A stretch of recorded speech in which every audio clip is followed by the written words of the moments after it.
In 1970, if an American intelligence agency wanted to steal your secrets, they had to spend millions of dollars buying a physical company and flying engineers around the world to plant hidden devices. Today, you just walk into a store, buy the surveillance device yourself, and keep it in your pocket. To understand how we got here, we have to start in Zug, Switzerland. It's a quiet town in a famously neutral country.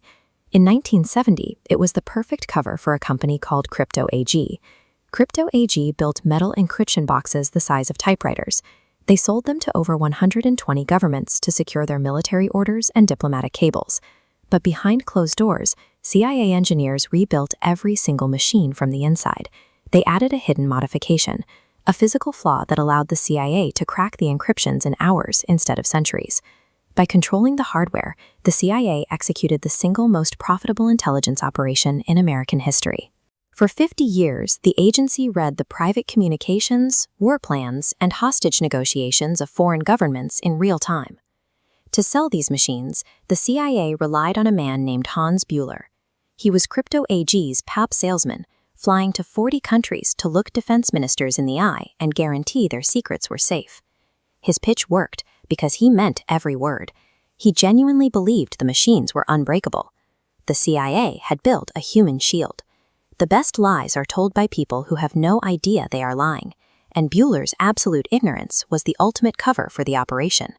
In March 1992, Buehler flew to Tehran for a sales call. Iranian cryptographers noticed anomalies in their secure cables and suspected the machines were rigged. They assumed Buehler was in on the deception, so they arrested him on the spot. He spent 9 months in a prison cell, enduring brutal interrogations, completely unable to provide the confession Iran wanted. Eventually, the Crypto AG board paid Iran a $1 million ransom.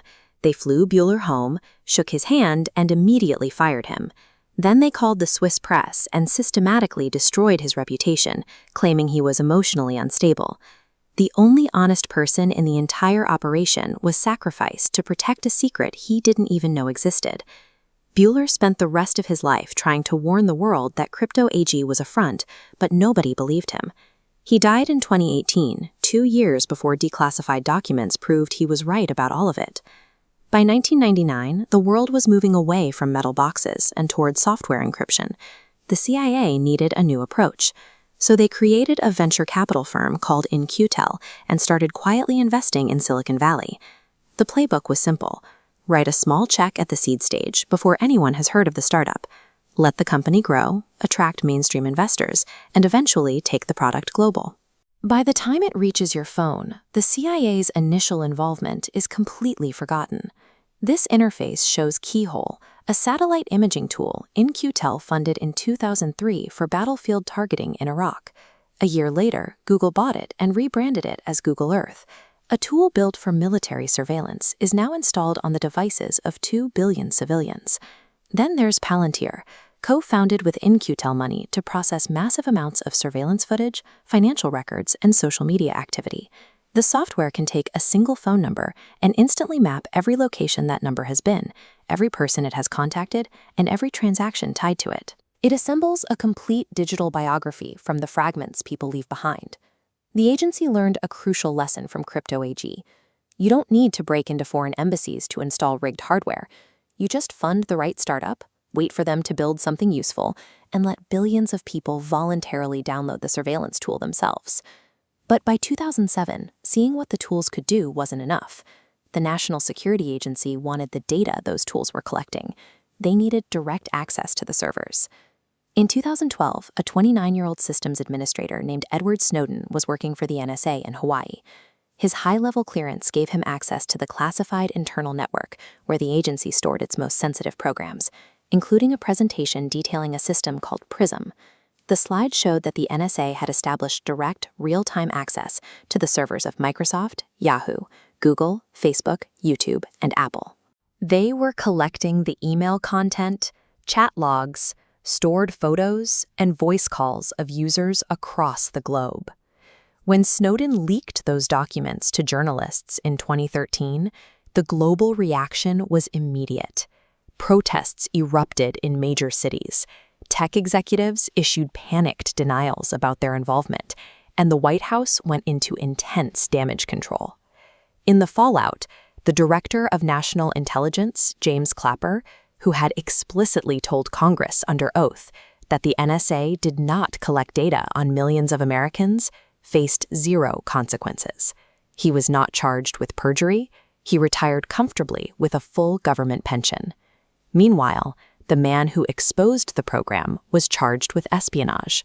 The government revoked Snowden's passport mid-flight, leaving him stranded indefinitely in a Russian airport. He will likely never set foot in the United States again. The apparatus protects itself. The officials who oversee mass data collection retire with honors, while the people who expose those systems lose their freedom and their home. Every generation eventually discovers the previous generation's surveillance tools.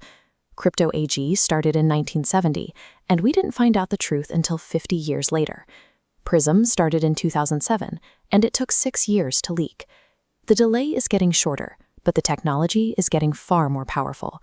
Through it all, InQtel, the venture fund that bridges the software and server eras, continues to operate right now. It functions as a nonprofit, funding private tech companies with money that answers to no elected official and no congressional committee. This is Phase 4. Their public portfolio shows they are actively funding autonomous AI systems designed to recommend military strikes without humans in the loop, alongside quantum computers capable of breaking every modern encryption system on Earth.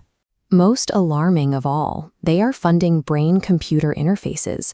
These are systems built to read neural signals directly from the human brain. The pattern is remarkably clear. In 1970, they controlled the hardware you used to send messages. In 1999, they controlled the software you installed. In 2007, they accessed the server storing your digital life. Today, they are investing in the technology to access what you think. Someone right now might be looking at an access log or a data pipeline they weren't supposed to find. But knowing what happened to Hans Bueller and seeing what it cost Edward Snowden, you have to ask, will the next person who stumbles into the truth be willing to tell us?